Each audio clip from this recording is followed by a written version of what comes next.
The wedding dress hung in Emma Chen's closet like a ghost. She'd open the door at 6:00 a.m., the way she did every morning, like picking at a wound that refused to heal. The ivory silk caught the dim light from her bedroom, luminous and accusatory. Vera Wang, size 4, altered 3 times to fit perfectly. 2,000 hours of her life spent planning a wedding that never happened. Emma stared at it for 30 seconds. She'd timed it once, realized 30 seconds was her limit before the tightness in her chest became unbearable. 8 months. 8 months since Jason had sent that text. Not even a phone call. Just 3 words delivered via message at 11:47 p.m. on a Tuesday, 2 weeks before the wedding. 3 words that had dismantled her entire future. I can't. I'm sorry. The apology hadn't made it easier. Nothing had made it easier. Emma closed the closet door carefully, like sealing a tomb. Her apartment felt too large in the early morning silence. Too empty. She and Jason had picked it out together, signed the lease together, argued about furniture placement together. Now it was just hers, filled with the echoes of a life that was supposed to happen. She walked to the kitchen, made coffee. The routine was muscle memory now. Grind the beans, boil the water, pour, wait. She'd learned that if she kept moving, kept her hands busy, the thoughts couldn't catch up to her. Emma moved through her Boston apartment in the pre-dawn darkness, methodical. Coffee, shower, the careful application of makeup that would hide the shadows under her eyes. Shadows that had taken up permanent residence 8 months ago. Foundation, concealer, mascara applied with the precision of someone who'd become an expert at constructing masks. Her mother's voice echoed in her head from yesterday's phone call, bright and insistent in that way mothers had when they were trying too hard. You're still coming tomorrow, aren't you? Everyone will be there. Everyone's been asking about you. Everyone. The word felt like a weight pressing on her chest. Everyone meant Aunt Linda, who would ask if she was seeing anyone new. Uncle Robert, who would make awkward jokes about her being back on the market. Her cousins happily married with their perfect children, who would look at her with pity, thinly disguised as concern. Emma had considered canceling, had typed out the text 3 different times. Mom, I'm sorry, something came up with work. But Lily had talked her out of it. You can't hide forever, Em, and your mom needs to see you're okay. The problem was Emma wasn't sure she was okay. She wasn't sure she even knew what okay looked like anymore. She dressed in layers. November in New England demanded it, especially for the drive to Cape Cod. 2.5 hours in the car alone with her thoughts. Emma grabbed her leather bag, the expensive one Jason had bought her for their anniversary, and paused. Maybe it was time to stop carrying pieces of him around. She left the bag on the counter and pulled an older one from the closet. Canvas and leather simple. The kind of bag that didn't come with memories attached. Across the city, Daniel Foster woke from a dream about Kabul. Not a dream, a memory. The kind that felt more real than the present, more vivid than the gray Plymouth morning waiting outside his window. The marketplace. The afternoon sun blinding and hot. Jake beside him, camera rays capturing a moment, children playing soccer in the dust, their laughter defying the checkpoints, and the soldiers in the constant undercurrent of danger. Then the sound, not an explosion, not at first, just a change in air pressure, a feeling of wrongness. Jake had turned toward him, started to say something, and then the world had ended. In the dream, Daniel was always reaching for Jake. His hand was always 6 inches too far away. Jake's expression was always surprise, not fear. Like he hadn't quite processed what was happening. Like there should have been more time. There was never more time. Daniel's eyes opened to the gray morning light filtering through his sister's guest room curtains. His heart was a drum in his chest, erratic and too loud. His hands shook as he pressed them against his face, breathing slowly, counting backwards from 10 like the therapist had taught him. 10, 9, 7, 8. You're in Plymouth, Massachusetts. You're safe. Jake is gone. 7, 6 feet. It's been 3 years. 3 years. You're allowed to be here. 4, 3, 2, 1. The shaking subsided to a tremor, then to nothing. Daniel sat up, running his hands through his hair. It was longer than he usually, kept it graying at the temples now. He'd turned 35 last month and hadn't told anyone. Sarah had found out anyway and made him a cake. He'd eaten one piece and felt like an imposter the entire time. 3 years in the Middle East documenting wars nobody wanted to look at anymore. 3 years of close calls and narrow escapes. 3 years of believing that if he just told the right story, captured the right image, somehow it would matter. Somehow it would make the world better. And then one day Jake didn't make it out. The photographer who'd become his best friend, his brother, his anchor in the chaos, gone in an instant. Daniel had come home 6 months ago, but he wasn't sure he had really arrived. Everything felt distant, muted, like he was watching his own life through bulletproof glass, safe but separate, unable to touch or be touched by anything real. His phone buzzed. Sarah, his younger sister. "You're still coming for dinner, right? Please don't bail on me," he typed back. "I'll be there." But first he needed to move, to shake off the dream. Daniel dressed in running clothes and headed out into the cold Thanksgiving morning. The Charles River path was nearly empty. Just him, the sound of his breathing, and the city waking up around him. By mile 3, he almost felt human again. Logan Airport was chaos. Emina had promised to pick up Lily at 9:00 a.m. Her best friend flying in from Los Angeles for the long weekend. The one person who'd sat with her through the worst of it, who'd let Emma cry until she had nothing left, who hadn't tried to fix things with platitudes or unsolicited advice about how she just needed to get back out there. Emma stood in the arrivals area scanning the crowd. Holiday travelers moved around her in currents, families reuniting with tears and laughter, college students dragging oversized duffel bags, elderly couples moving slowly and carefully through the press of bodies. She'd texted Lily 10 minutes ago. "Just landed. Baggage claim. See you soon." The terminal hummed with holiday energy, love and laughter, and the kind of joy Emma had forgotten how to feel. She watched a little girl run into her grandfather's arms, watched him spin her around, watched the pure delight on both their faces. Something in Emma's chest twisted. She shifted her bag higher on her shoulder and checked her phone again. No new messages, just her lock screen, a photo she'd taken last year of the Boston skyline at sunset. Before Jason, before everything fell apart. When the future still felt like something she could build instead of something that happened to her. Emma moved toward a row of chairs near the windows and sat down, settling her bag beside her, canvas and leather simple. She grabbed it without thinking this morning, leaving behind the expensive designer one Jason had bought her. Small rebellions, that's what her therapist called them. Small ways of reclaiming her life. Across the terminal, Daniel had just arrived. He'd promised to pick up Marcus Chen, no relation to Emma, though they shared a last name, a war photographer Daniel had worked with in Syria. Marcus was in town for an exhibition at the MFA, bearing witness faces of conflict. The exhibition included some of Jake's work. Daniel hadn't decided yet if he could handle going. Daniel scanned the crowd, phone in hand. The noise of the airport pressed against him, announcements over the PA system, children crying, the constant white noise of thousands of people in motion. It was almost overwhelming, almost enough to trigger the feeling of walls closing in. He took a breath, counted to 5. Marcus had texted, running late. Gate was on the other side. "Give me 5 minutes." Daniel nodded to himself and moved toward a coffee stand. He needed caffeine. The nightmare had stolen his appetite the way it always did, but coffee he could manage. Coffee was simple, straightforward, no complicated emotions attached. He ordered black, no sugar, and carried it to a quiet corner. Set his bag down on a chair, canvas and leather worn from travel.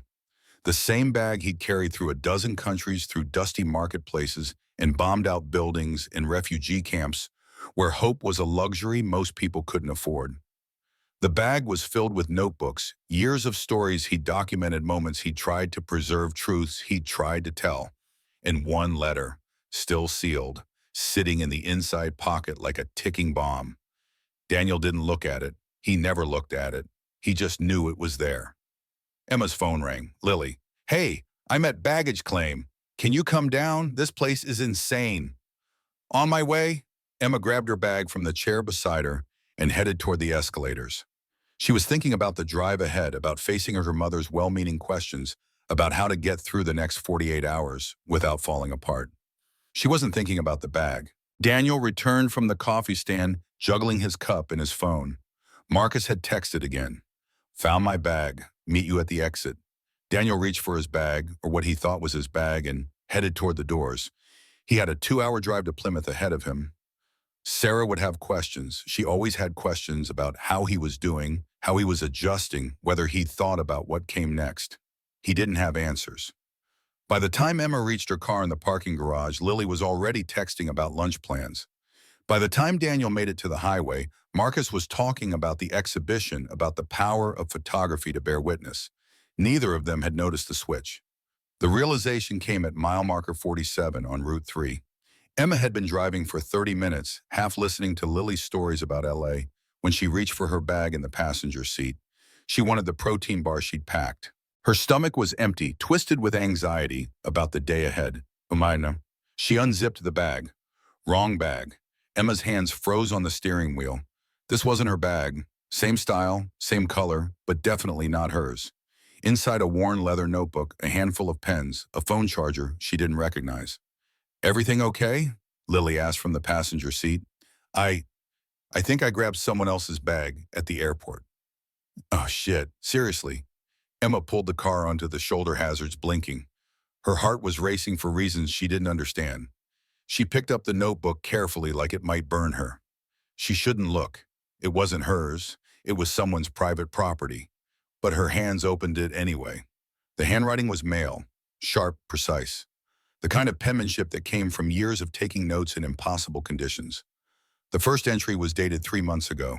Day 47 back in the States. Still can't sleep through the night. Sarah keeps asking if I'm okay.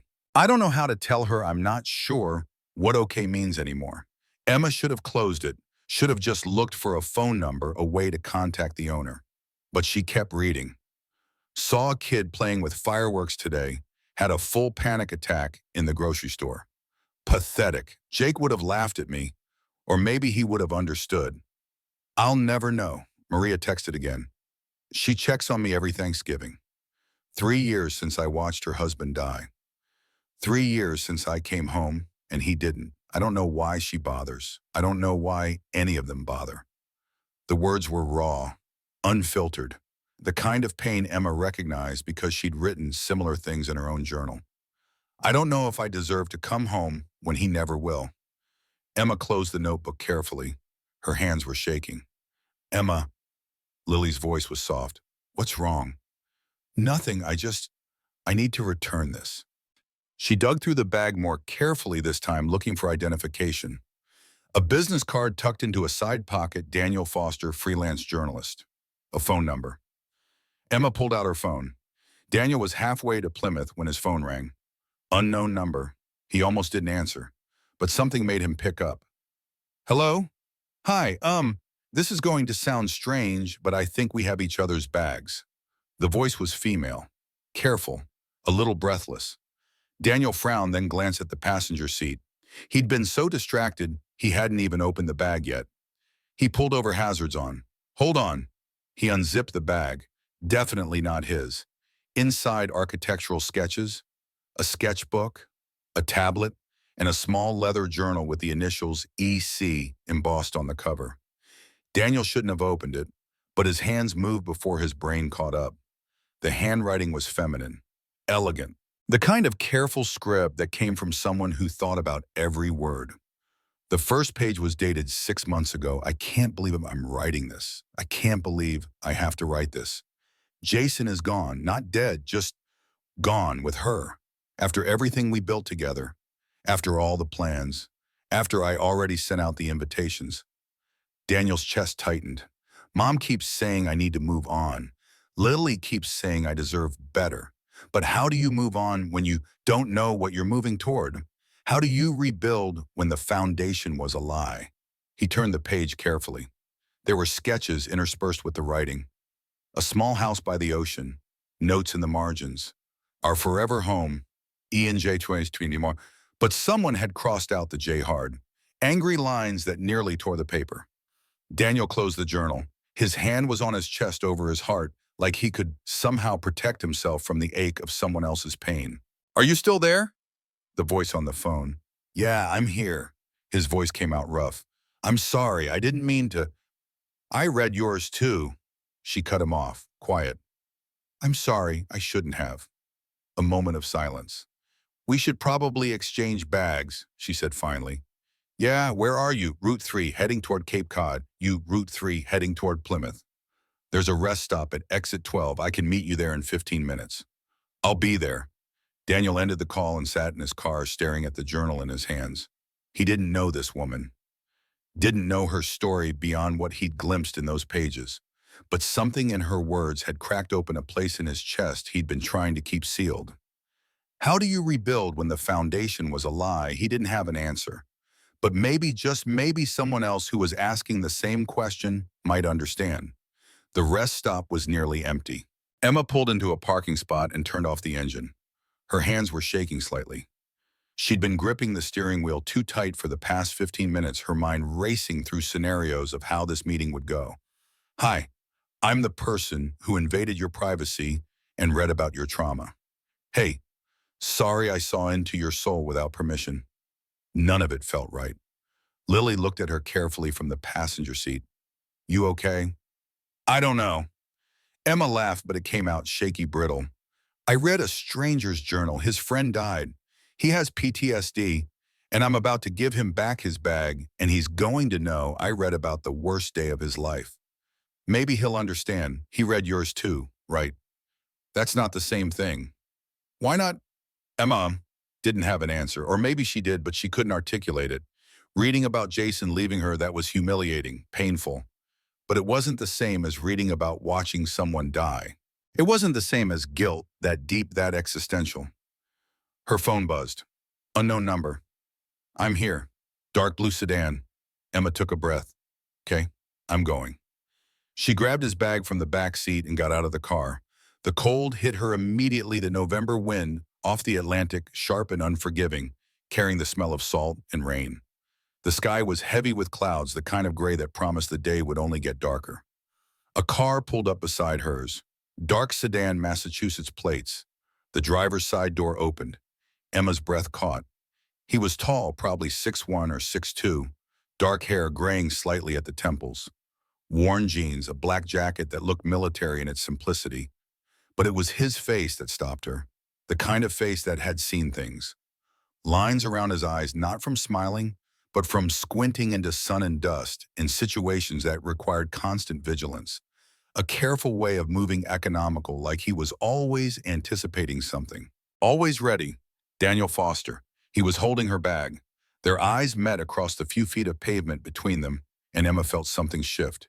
Recognition, but not of faces. Recognition of something deeper. Something that lived in the words they'd read in each other's journals, in the spaces between those words. They stood there for a long moment, neither quite ready to close the distance. Hi, Emma said finally. Her voice came out smaller than she'd intended. Hi. Neither of them moved. I'm Emma Chen. Daniel Foster. His voice was rough, like he hadn't used it much today, or maybe like he hadn't used it much in months. I know, I saw your business card. I saw your sketches. He paused. You're an architect. Yeah. I'm Madame. Nodded high, tucking a strand of hair behind her ear. The wind kept pulling it loose. And you're a journalist. Was. The word came out sharp, then softer. I'm between things right now. Emma and Emma understood that. Between things. Between lives. Between the person you were and the person you were trying to become. Between broken and healed. She took a step forward, holding out his bag. Daniel did the same with hers. They met in the middle of the parking lot, halfway between their cars, halfway between strangers and something else. The exchange should have been simple. Quick. A handoff between two people who would never see each other again. Return the bags. Say thank you, drive away. But when Daniel took his bag, when his fingers brushed against Emma's, for just a second when his eyes met hers and held something past between them. A current, a connection. The kind of understanding that usually took years to build, compressed into a single moment of shared pain. Emma felt it in her chest, a loosening, like something that had been clenched tight for 8 months was finally able to breathe. I'm sorry, please, Emma said quietly. The words felt inadequate. About your friend, about Jake. Daniel's jaw tightened. A muscle jumped beneath his skin. His eyes flickered away, then back to her face. I'm sorry about your wedding, about Jason. It wasn't a wedding. The words came out more bitter than Emma intended. He left before we got that far. Still, Daniel's voice was gentle. Still. They stood there in the cold parking lot, wind whipping around them, neither quite ready to walk away. Traffic hummed on the highway nearby. The world kept moving, but here in this small pocket of space-time felt suspended. That thing you wrote, Daniel said finally. His voice was careful, like he was stepping onto ice he wasn't sure would hold his weight. About rebuilding when the foundation was a lie. I don't know if this helps, but you're not the only one asking that question. Emma's eyes burned. She blinked hard, refusing to cry in front of this stranger, but her throat was tight when she spoke. That thing you wrote, about not deserving to come home. She held his gaze. You're wrong. Daniel looked away, shook his head slightly. You don't know that. Maybe not, but I know what it feels like to carry something that isn't yours to carry. Emma's voice was steady now, certain. And guilt like that? It's just another kind of lie. The words hung in the cold air between them. Daniel stared at her, something unreadable in his expression. Surprise, maybe? Or recognition? Or both? He opened his mouth to respond. A loud grinding noise came from Emma's car. Lily had tried to start the engine. Nothing. Emma turned, her stomach dropping. No, no, no, no. She ran back to the car. Daniel followed. Lily rolled down the window. It won't start. Everything just went dead. Emma tried the key. Nothing. Not even a click. The dashboard was completely dark. Battery, Daniel said from behind her. Probably died while you were sitting with the hazards on. Emma closed her eyes. Of course. Of course this would happen today. Do you have jumper cables? Daniel asked. No, I meant to buy some, but... She trailed off. I'll call Pipo Paye. They're going to be slammed today. Thanksgiving. You'll be waiting for hours. Emma pulled out her phone anyway. The automated system confirmed at minimum 2-hour wait time for non-emergency service. She wanted to scream, or cry, or both. Where were you heading? Daniel asked. Cape Cod, Provincetown. I'm going to Plymouth. That's on the way. I can give you a ride. Emma turned to stare at him. What? I can drop you off. It's not that far out of my way.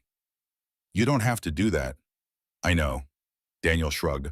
But your other option is waiting here for 2 hours, and something tells me you don't want to be late for wherever you're going. Emma looked at Lily, who raised her eyebrows as if to say, your call. She looked back at Daniel. This stranger, this man whose pain she'd read in handwritten words, who'd read hers. Okay, Emma said finally. Thank you. The drive was quiet at first. Emma and Lily climbed into Daniel's car bags in the trunk. Daniel started the engine, pulled back onto the highway. Classical music played softly from the speakers, something melancholy and beautiful that Emma couldn't name. She sat in the passenger seat, watching the landscape blur past. Gray sky, bare trees, the ocean appearing and disappearing beyond the coastal towns. So, Lily said from the back seat, breaking the silence. War journalist, that's intense. Was, Daniel said again. Past tense. What made you stop? Emma shot Lily a look. Don't. But Daniel answered anyway. Lost someone. Decided it was time to come home. I'm sorry. Yeah, me too. More silence. Emma could feel the weight of the journal in her bag, the weight of the words Daniel had written.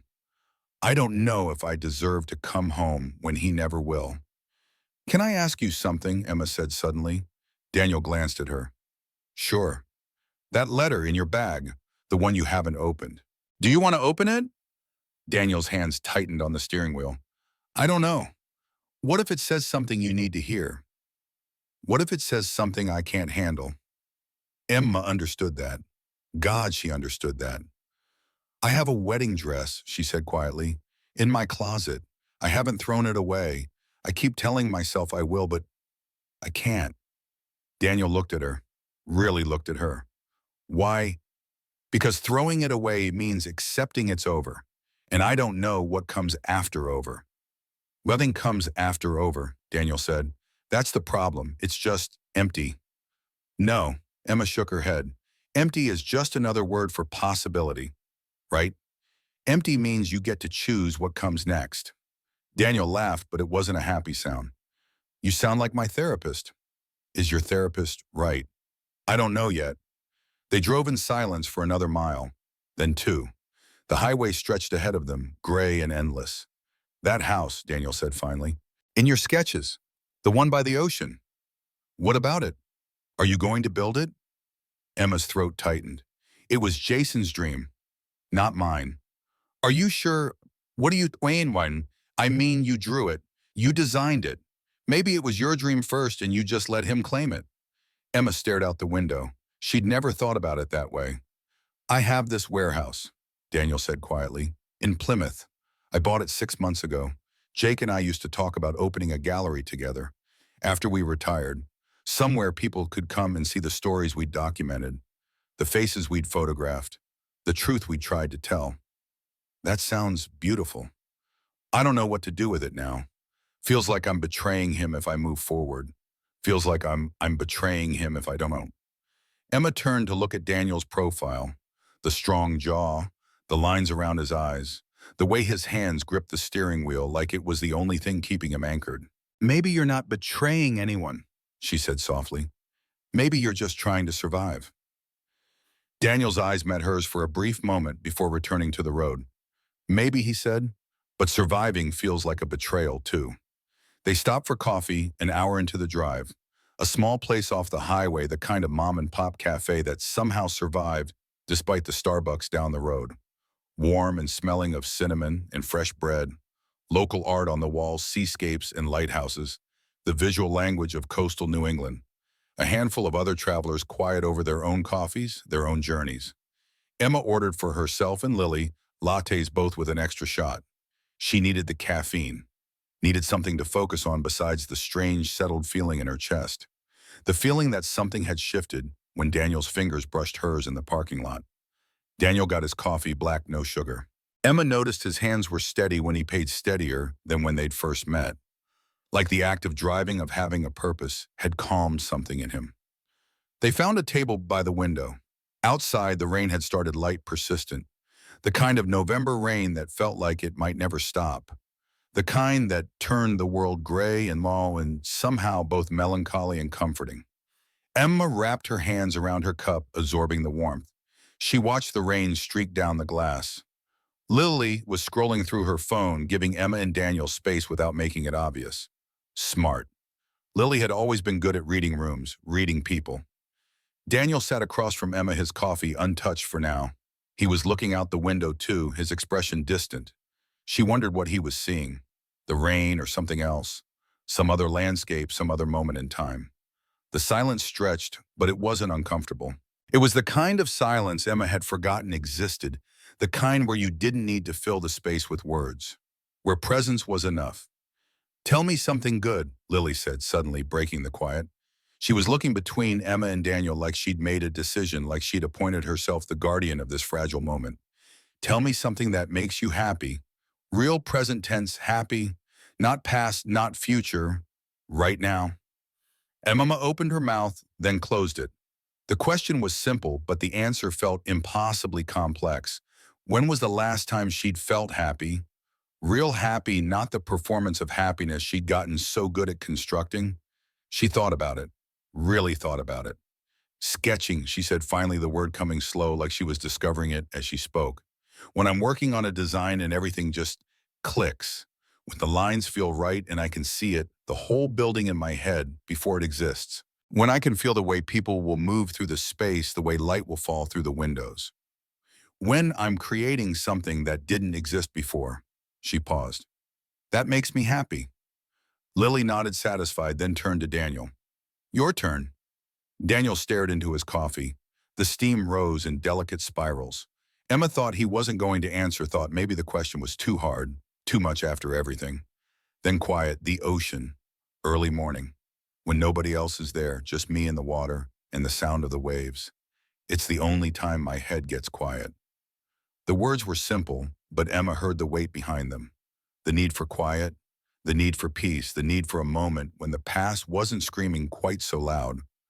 That's good, Lily said softly. Hold on to that.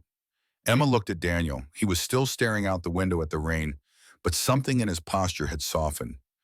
Just slightly. Just enough. Do you go there a lot? Emma asked.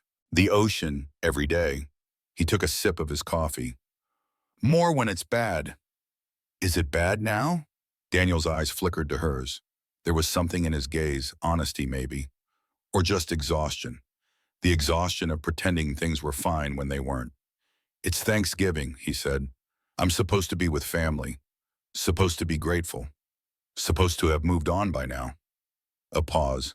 But I'm driving two strangers to Cape Cod, and somehow that feels easier than sitting at a table answering questions about my plans for the future when I can barely think past tomorrow. He stopped like he'd surprised himself with how much he'd said. Sorry, that was honest, Emma interrupted. That was honest. She understood. God, she understood. The performance of being okay, the weight of other people's expectations, the way everyone wanted you to be healed on their timeline, not yours. For what it's worth, Emma said quietly, I think this counts as better than expected. The driving strangers part, I mean. Daniel looked at her, really looked at her. And for the first time since they'd met, he smiled. Small, but real. Yeah, he said, me too. They sat there for another 10 minutes, drinking their coffee, watching the rain. Lily told a story about a disastrous audition in LA that had Emma laughing for the first time in days. Daniel even chuckled to sound rusty but genuine. And Emma felt something she hadn't felt in 8 months. Something dangerous and terrifying and wonderful. She felt possible. They arrived at Provincetown just after noon. The town was quiet, wrapped in rain and fog that rolled in from the ocean. Emma directed Daniel through the narrow streets past the art galleries and closed for the season shops past the weathered fishing boats bobbing in the harbor. Everything was muted in the November gray beautiful, in a stark, honest way. Her mother's house appeared through the rain. A Cape Cod-style cottage, white with blue shutters 2 blocks from the beach. Hydrangeas in the front yard, dormant now, but wild in summer. The porch light was on, despite it being midday. Her mother always left it on a beacon, saying, you're welcome here, you're home. But Emma didn't feel home. She felt like she was about to walk into an ambush of well-meaning concern. Daniel pulled into the driveway and put the car in park. The engine idled softly. Rain drummed on the roof, a steady rhythm that felt like it was marking time, marking the end of something. Emma sat for a moment, staring at the house. Lights were on inside. She could see shapes moving behind the curtains, her mother in the kitchen probably, her aunt setting the table. The family that would ask questions she didn't want to answer, would probe wounds that hadn't healed, would expect her to be someone she wasn't sure how to be anymore.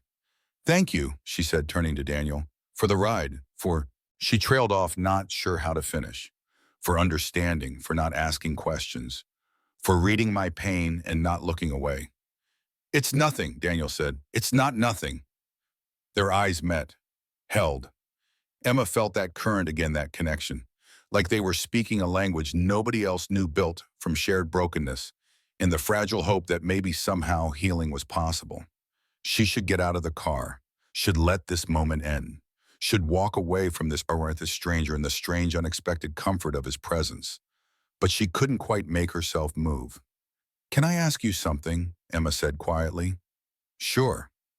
That warehouse you mentioned, the one in Plymouth, what does it look like? Daniel seemed surprised by the question. He thought for a moment.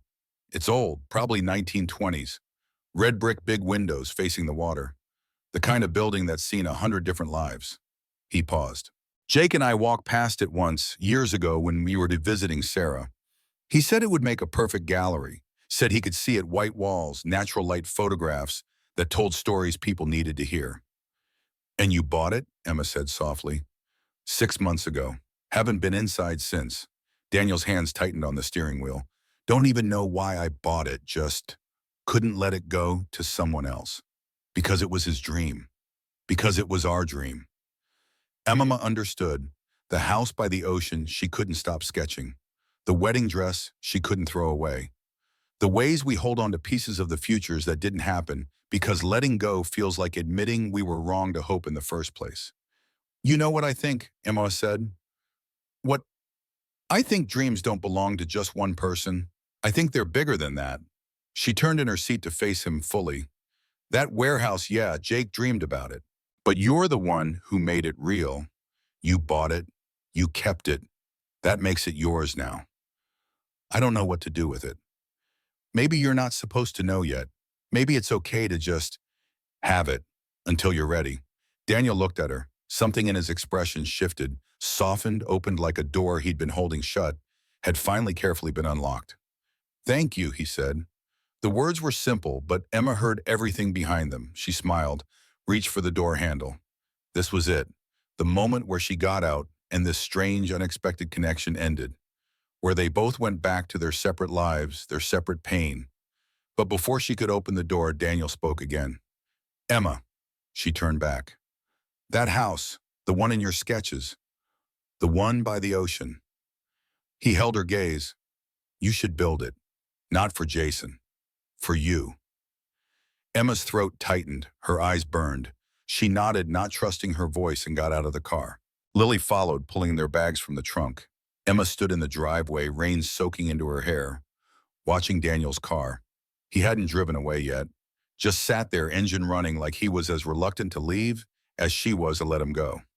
Finally, he lifted one hand in a wave, small, almost hesitant. Emma waved back. Then he pulled away, taillights disappearing into the rain and fog. Emma stood there longer than she should have, staring at the empty street. The rain was cold on her face, mixing with something that might have been tears. She felt Lily's hand on her arm. "You okay?" Lily asked softly. Emma thought about the question, about the morning, about the stranger she'd spent 2 hours with, sharing silence and coffee and the weight of things they'd both lost.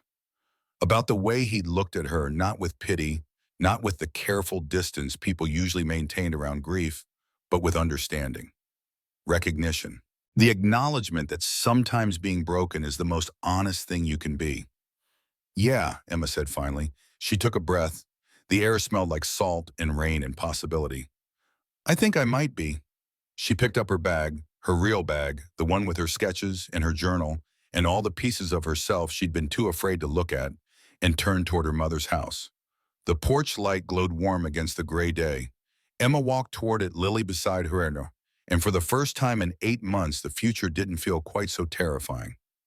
Maybe she thought this was how healing began, not with a grand gesture or a sudden revelation, but with small moments, a stranger's kindness, an honest conversation. The decision to keep moving forward even when you didn't know where you were going. Maybe that was enough. For now, it was enough. Thanksgiving and dinner, 3:30 p.m. Emma's mother had set the table for 12. White linen tablecloth. The good china, the set that had been in the family for 3 generations, delicate and hand-painted, with tiny blue flowers. Crystal glasses catching the light from the chandelier. Candles that smelled like cinnamon and apple. Everything perfect. Everything designed to create the illusion that this was a normal Thanksgiving, that this was a family without fractures. Emma stood in the doorway of the dining room, watching her mother fuss with the centerpiece. Margaret Chen was 62, small and elegant, her hair still mostly black despite her age. She moved with the careful precision of someone who'd spent a lifetime making sure everything was just so. "Emma, darling." Her mother looked up, smiled. But there was something off about the smile, something strained. "Come help me with the napkins." Emma moved into the room, picked up a linen napkin, began folding it into some complicated shape her mother had learned from a YouTube video. Around her, the house hummed with activity. Aunt Linda in the kitchen, basting the turkey. Uncle Robert in the living room, arguing with the TV about football. Her cousins upstairs with their kids, the sound of children's laughter filtering down through the old floorboards. Normal. This was supposed to be normal. But Emma couldn't stop thinking about the man who'd driven her here. About Daniel's hands on the steering wheel been steady despite everything. About the way he'd looked at her when he said, "You should build it for you." About the feeling that for 2 hours she'd been more herself than she'd been in 8 months. "Emma." Her mother's voice pulled her back. "You're folding it wrong." "Sorry." Emma unfolded the napkin, started again. Her mother watched her for a moment, then set down the candlestick she'd been adjusting. "Are you okay, sweetie? Really okay?" Emma wanted to laugh, wanted to say no. "Mom, I'm not okay. I haven't been okay since Jason left. I'm not sure I know how to be okay anymore." But she didn't, because this was Thanksgiving, and her mother had been planning this dinner for weeks, and Emma couldn't be the one who ruined it. "I'm fine," Emma said. The lie tasted familiar. "Just tired from the drive." Margaret nodded, but her eyes said she didn't believe it. She opened her mouth to say something else, then seemed to think better of it. Instead, she reached out and squeezed Emma's hand. "I'm glad you're here." "Me too, Mom." Another lie, or maybe not entirely. Emma was glad to be here to see her mother. She just wasn't glad for what came with it. The questions, the concerned looks, the careful way everyone would avoid mentioning Jason's name, while making it clear they were all thinking about him. Margaret turned back to the table, adjusting a fork that was already perfectly aligned. But as she reached for the next place setting, her hand trembled. Just slightly, just enough for Emma to notice. "Mom, it's nothing, just tired." Margaret laughed, but it sounded forced. "I've been cooking for 2 days straight." Emma watched her mother more carefully, the slight pallor beneath her makeup, the way she moved a little slower than usual, a little more carefully, the tension in her shoulders. Something was wrong. But before Emma could press, Aunt Linda called from the kitchen. "Margaret, I need you to tell me if this gravy is thick enough." Her mother hurried away, leaving Emma alone in the dining room with 12 perfect place settings and a growing sense of unease.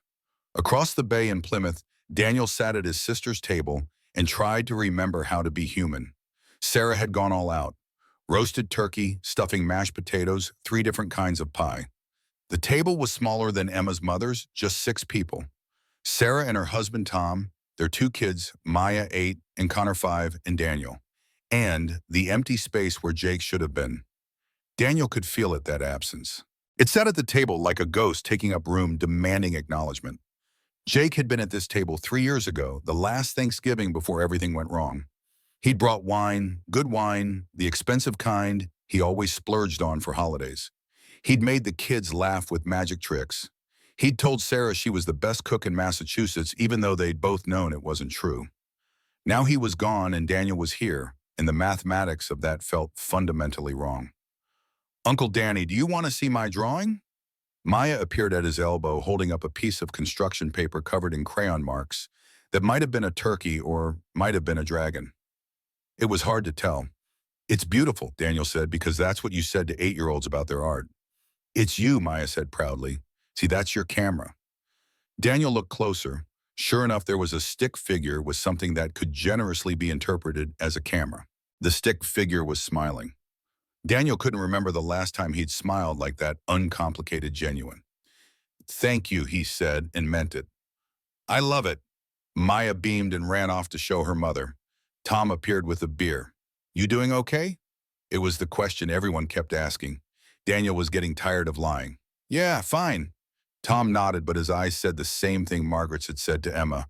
"I don't believe you, but I'm not going to push." They ate dinner. Daniel went through the motions, passed the potatoes, complimented. The turkey laughed at Connor's joke about cranberry sauce. He was present, but not present, there, but not there. Part of him was still in that car with Emma, having the most honest conversation he had had in months. Part of him was 3 years in the past, watching Jake load film into his camera. Part of him was nowhere at all. Halfway through the meal, Sarah's phone buzzed. She glanced at it, frowned slightly, then set it down. "Everything okay?" Tom asked. "Fine, just work." But something in her voice was off. Daniel knew his sister, knew the way she held the tension in her jaw when she was lying, knew the way she looked away when she didn't want to talk about something. He filed it away, asked about it later maybe, or maybe not. Maybe everyone was entitled to their secrets. Dessert was pumpkin pie. Daniel ate his without tasting it. When dinner finally ended, when the kids ran off to play and Tom started clearing plates, Daniel excused himself. "Going for a walk," he said. Sarah looked at him with concern. "Danny, it's cold out and getting dark." "I'll be fine, just need some air." He grabbed his jacket and headed out before she could protest further. Emma's Thanksgiving, 7:00 p.m. The dinner had been exactly as Emma feared. Aunt Linda had asked about her love life. Uncle Robert had made a joke about her being back on the market that landed with a thud. Her cousin Jennifer had spent 20 minutes showing Emma pictures of her perfect children, her perfect house, her perfect life, all with a sympathetic expression that said, "I'm so sorry your life isn't like this." Emma had smiled through all of it, had given the appropriate responses, had pretended everything was fine. Now she was in her childhood bedroom, door closed, lying on her old twin bed and staring at the ceiling. The room hadn't changed much since high school. Same posters on the walls, architecture magazines, photos of famous buildings. Same bookshelf full of design theory and fantasy novels. Same window looking out over the backyard, and beyond that, the ocean. Emma's phone sat on her stomach. She'd been staring at it for 10 minutes, thumb hovering over the contacts. She didn't have Daniel's number saved, but his business card was in her bag. She could add it, could text him, could say, "What? Hey, remember me? The stranger you drove to Cape Cod. I can't stop thinking about you, and I don't know why." That would be insane. She set the phone down, picked it up again. This was ridiculous. She'd known the man for 2 hours. 2 hours of her life, and somehow he'd gotten under her skin in a way that felt dangerous and necessary all at once. Her phone buzzed. Unknown number. Emma's heart jumped. She opened the message. "Hi, this is Daniel. I hope it's okay that I'm texting. I found your business card in your bag. I wasn't snooping. It fell out when I was checking to make sure I had the right bag. I just wanted to make sure you made it through dinner okay." Emma stared at the message, read it 3 times, then typed back, "Hi, it's okay. I'm glad you texted. Dinner was about what I expected. Lots of well-meaning questions and awkward sympathy. How was yours?" The response came quickly, similar. "Except my nephew drew a picture of me and my niece, asked why I look so sad." It's all the time. Kids are honest like that, Emma smiled despite herself. Out of the mouths of babes. Exactly. I'm walking on the beach now, trying to clear my head. It's cold and dark and probably not the smartest thing to do, but it's better than sitting in the house pretending I'm fine. Emma sat up, pulled her knees to her chest. "I'm hiding in my childhood bedroom, staring at my phone like a teenager. So I think we're both handling this holiday equally well. At least you're inside." "True, but you have the ocean." A pause, then, "Do you want to talk? Like actual talking, not texting?" Emma's heart was racing. This was absurd. She barely knew this man, but somehow the idea of hearing his voice felt like exactly what she needed. Yes. Her phone rang 10 seconds later. "Hi," Daniel's voice, rough and wind-worn. "Hi." Emma lay back on her bed phone, pressed to her ear. "Is it really that cold out there?" "Freezing. I can't feel my fingers." A pause. "But it's worth it. The sound of the waves, it's the only thing that works. The only thing that makes the noise stop." "What noise?" "The one in my head, the constant loop of everything. Every moment I should have seen coming. Every decision that led to—" He stopped. "Sorry, that's not what you signed up for." "I asked," Emma said quietly. "I want to know." Silence on the other end, just the sound of wind and waves.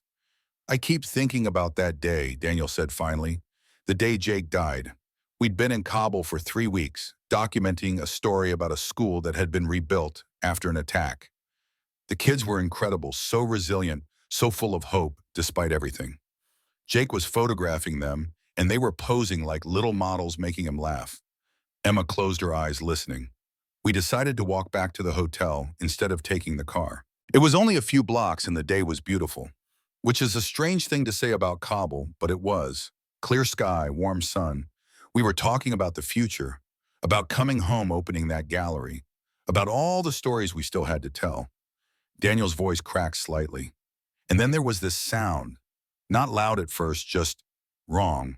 And I turned and Jake turned, and there was this moment where we both knew.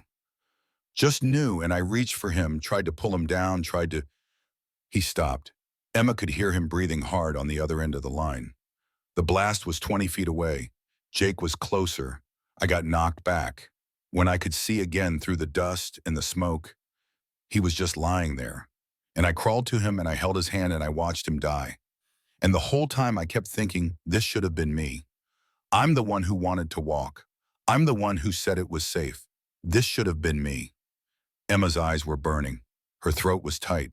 "Daniel," she said softly, "it wasn't your fault. Everyone says that. My therapist says that. Sarah says that. Maria, Jake's wife, she says that too. But saying it doesn't make it true." "No," Emma agreed. "Saying it doesn't make it true. But that doesn't mean it's not true anyway." Silence. "I don't know how to let it go," Daniel said. "The guilt, the feeling that I don't deserve to be here to be okay when he's not. How do you let that go?" Emma thought about her own guilt. Different but similar. The guilt of not seeing Jason's betrayal coming. The guilt of wasting 5 years on a relationship that was built on lies. The guilt of still mourning something that was never real. I don't think you let it go, she said slowly. I think maybe you just learned to carry it differently. Like right now it's crushing you, but maybe eventually it becomes something else, something you can live with. Not forget, but integrate. Make it part of you without letting it be all of you. And that sounds impossible. Yeah, it does. Emma stared at the ceiling. But the alternative is what? Staying stuck forever. Punishing yourself forever. I don't think Jake would want that. And I don't think you want it either, or you wouldn't have come home. More silence, just breathing and waves. There's a letter, Daniel said finally, in my bag. From Jake. He wrote it before one of our trips, told Maria to give it to me if anything happened to him. She gave it to me at the funeral. I've been carrying it for 3 years, haven't opened it. Why not? Because once I read it, it's real. He's really gone. There's no more messages from him, no more words, just nothing. Emma understood that. The wedding dress in her closet, the blueprints for a house she'd never built, the ways we cling to the past because letting go feels like falling. What if it says something you need to hear, she asked. What if it doesn't? Then at least you'll know. Daniel laughed, but it was hollow. You make it sound simple. Nothing about this is simple. No, it's not. They fell into silence. But it wasn't awkward. It was the kind of silence that felt like companionship, like two people sitting in the dark together, not needing to fill the space with words. Emma could hear the ocean through the phone, the steady rhythm of waves hitting sand. It sounded like breathing, like the world inhaling and exhaling over and over, constant and eternal. Can I tell you something? Emma said. Of course. Today in the car, when you said I should build that house for myself, that's the first time anyone's told me to do something for me. Not for healing, not to move on, not to prove I'm okay, just for me, because I want to. Do you want to? Emma thought about it, really thought about it. I don't know, maybe. I think I've been so focused on what Jason took from me that I forgot to ask what I want, what I've always wanted. And what do you want? The question was simple. The answer felt impossibly complex. I want to create something beautiful, Emma said finally. Something that matters, something that helps people. I want to design buildings that make people feel safe, feel seen, feel home. She paused. And I want to stop being afraid of wanting things, because wanting things means you can lose them, and I don't know if I can survive losing something else. I get that. Do you die? Yeah. Daniel's voice was soft. After Jake died, I stopped wanting anything. Stopped planning. Stopped hoping. Because hope felt like setting myself up for more pain. But you can't live like that. Not really. You're just existing. Going through the motions. Is that what you're doing, going through the motions? I was, Daniel said, until today. Emma's heart skipped. What changed today? I met someone who understood, someone who didn't try to fix me or tell me to move on, someone who just saw me, the broken parts, and didn't look away. Emma closed her eyes, her chest felt too full. I saw you too, she whispered. Neither of them spoke for a long moment. The silence stretched, but it was charged now. Electric, full of things they weren't quite ready to say. Emma, Daniel said finally, can I ask you something? Anything. What are you doing tomorrow, Black Friday? I don't know. Probably avoiding shopping and family and pretending to be productive. Want to avoid those things with me instead? Emma smiled. Are you asking me on a date? I don't know. Maybe I'm pretty bad at this. It's been a while. Me too. Emma sat up, tucked her hair behind her ear. Where would we go? There's that warehouse I mentioned, the one in Plymouth. I was thinking, maybe I'm ready to actually go inside, and maybe I'd like some company. Someone with an architect's eye who could tell me if I'm crazy for thinking it could be something. And you want me to come to Plymouth tomorrow? Only if you want to, no pressure. I'd like to see you again, and I think you might see something in that space that I can't see on my own. Emma's mind raced. Tomorrow, Plymouth, Daniel, a warehouse full of possibilities, and the ghost of a man she'd never met. She should say no, should establish boundaries, should remember that she barely knew this man, that getting involved with someone else's grief when she was still drowning in her own was probably not the healthiest choice. But Emma was tired of making healthy choices, tired of being careful, tired of protecting herself from feeling anything at all. Yes, she said, I'll come. Yeah, text me the address. I'll drive down in the morning. She could hear the smile in Daniel's voice when he responded, Okay, good. That's good. Daniel, yeah, thank you for calling, for understanding, for everything. Thank you for answering. They said goodnight. Emma hung up and sat there on her childhood bed phone in her hands, feeling like something fundamental had shifted. Like she'd just made a choice that would change everything. She looked at her phone again, scrolled to her messages with Daniel, stared at his number, and then before she could second guess herself, she saved it. Daniel Foster, not unknown number anymore. Known, Emma's Thanksgiving, 11 p.m. 30. Emma couldn't sleep. She lay in bed staring at the shadows on the ceiling, replaying the conversation with Daniel over and over. His voice, the pain in it, the hope fragile and tentative when he'd asked her to meet him tomorrow. Tomorrow. God, what was she doing? A sound from downstairs pulled her from her thoughts. Footsteps, then a crash, then silence. Emma sat up, heart pounding. She pulled on her sweatshirt and crept to the door, opened it carefully. Mom? No answer. Emma moved down the stairs, each step creaking under her weight. The house was dark except for a light in the kitchen. She found her mother there, sitting on the floor surrounded by broken glass. A water pitcher shattered on the tile. Mom! Emma rushed over, knelt beside her. Are you okay? Are you hurt? Margaret looked up, and Emma's breath caught. Her mother was crying. Not the delicate, composed tears of someone moved by a movie, but deep, wrenching sobs that shook her whole body. Mom, what happened? I'm sorry, Margaret gasped. I'm so sorry. Sweetheart, I didn't want you to find out like this. Find out what? Emma's hands were shaking. Mom, you're scaring me. Margaret looked at her daughter, and Emma saw something in her eyes she'd never seen before. Fear, real deep fear. I'm sick, Emma. The world tilted. What? I've been sick for 3 months. I didn't want to tell you. Not after everything with Jason. Not when you were already struggling. I thought I could handle it on my own, thought I could get through the first round of treatment before I had to worry you. Emma's mind was spinning. Treatment. First round. What kind of sick? Margaret took a shaky breath.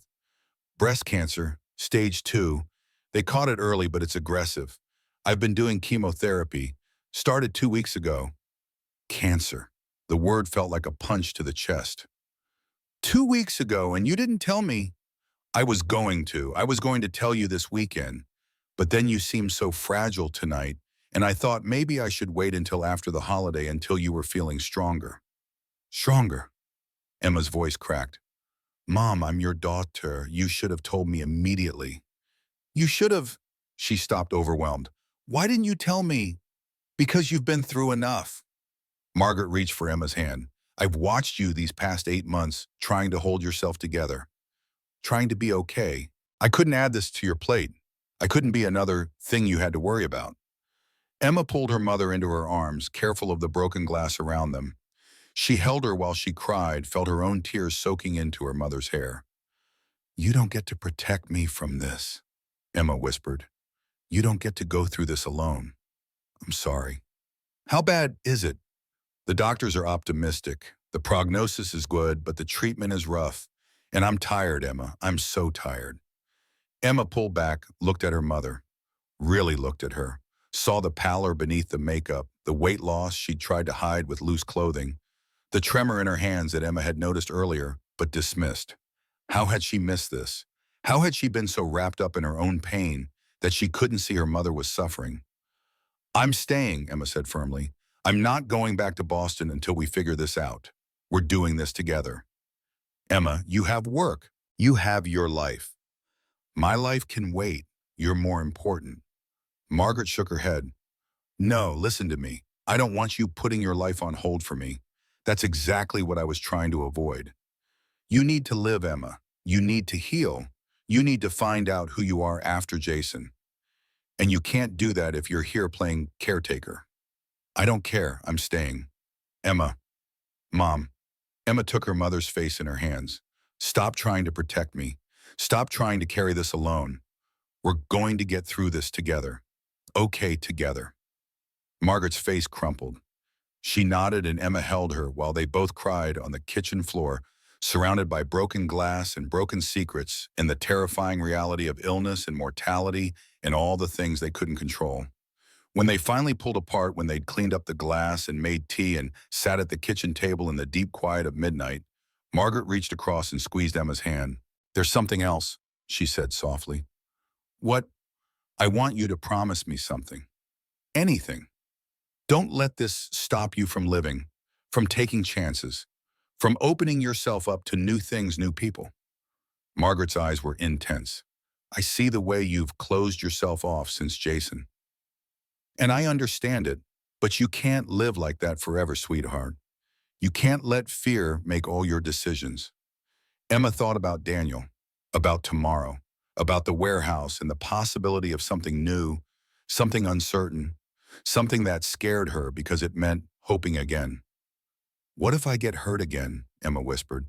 "Then you heal again. That's what we do. We get hurt and we heal and we keep going." Margaret smiled, tired but genuine. "That's what I'm going to do, and that's what I want for you too."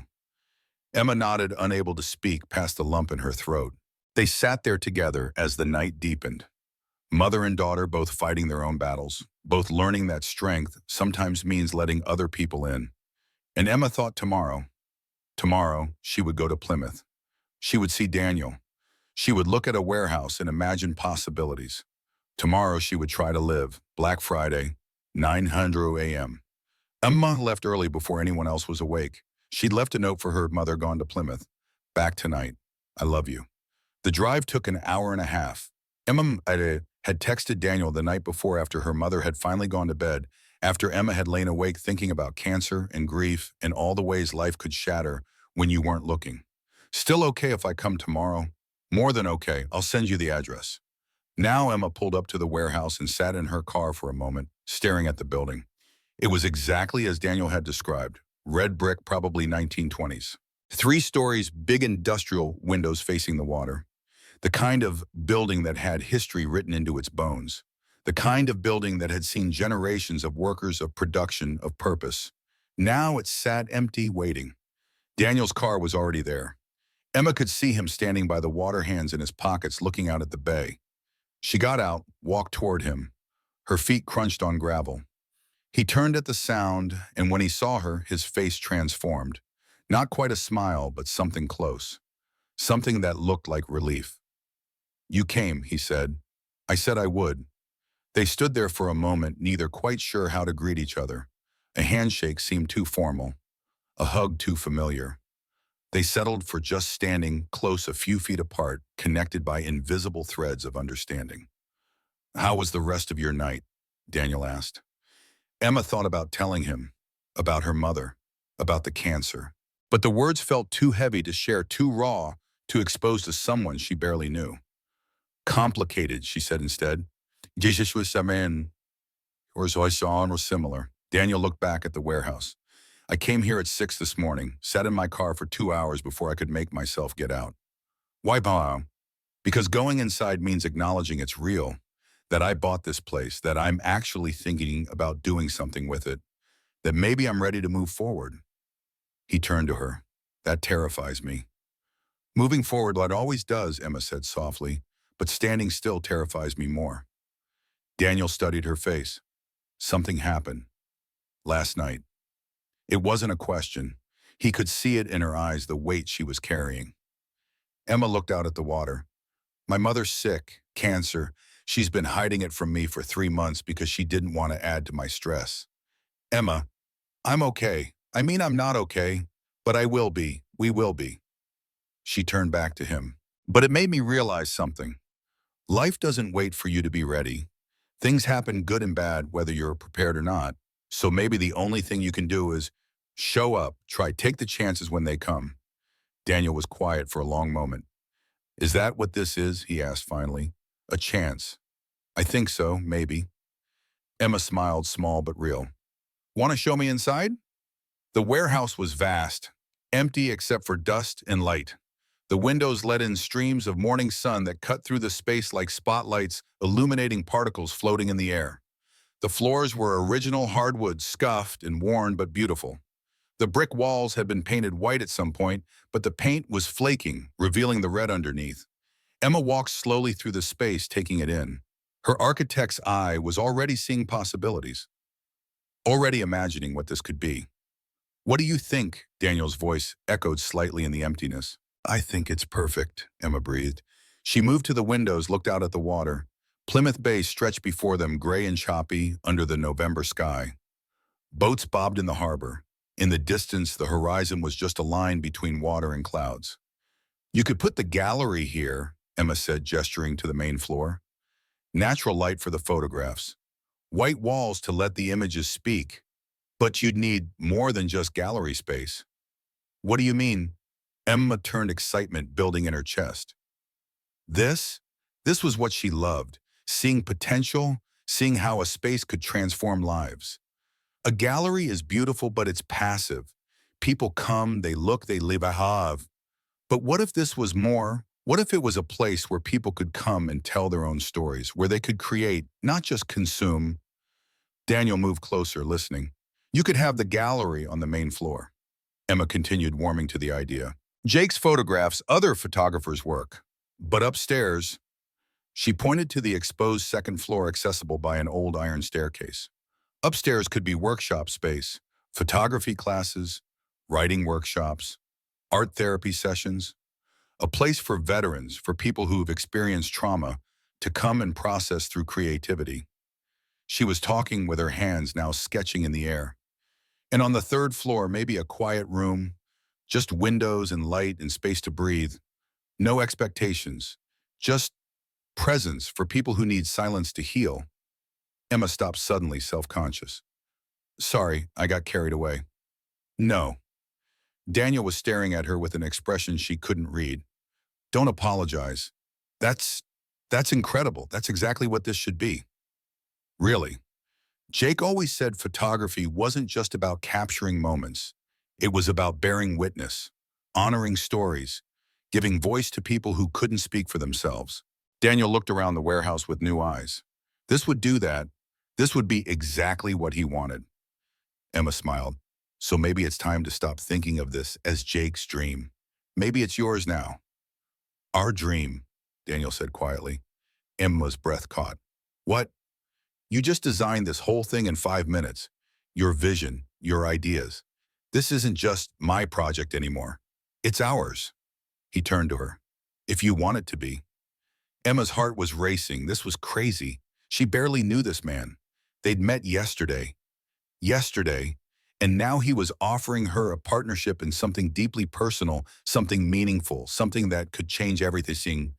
She should say no, should be rational, should protect herself. "Yes," Emma said, "I want it to be."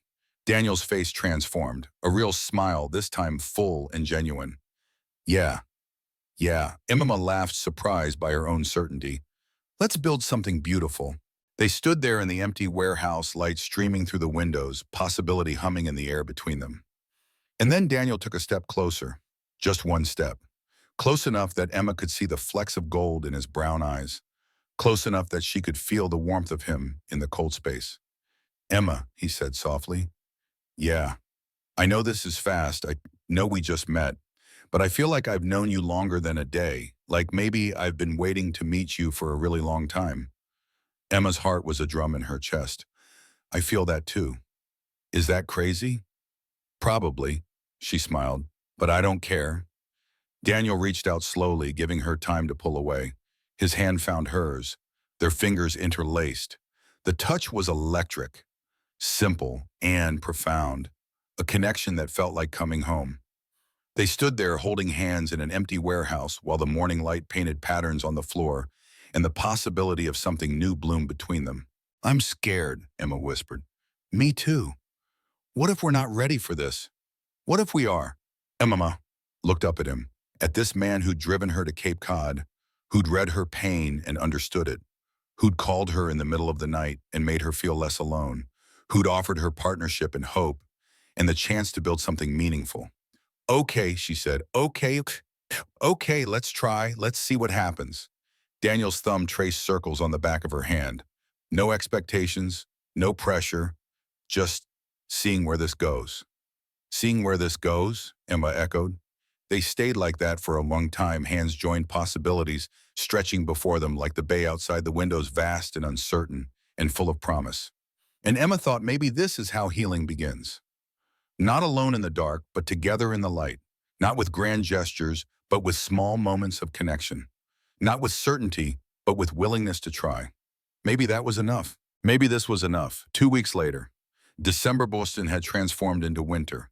Emma walked through the common, her breath forming clouds in the cold air. Christmas lights were going up everywhere, wrapped around trees, strung across storefronts, twinkling in windows. The city had that anticipatory feeling, that sense of waiting for something magical to happen. Emma felt it too, that sense of possibility. She and Daniel had been texting every day since Black Friday.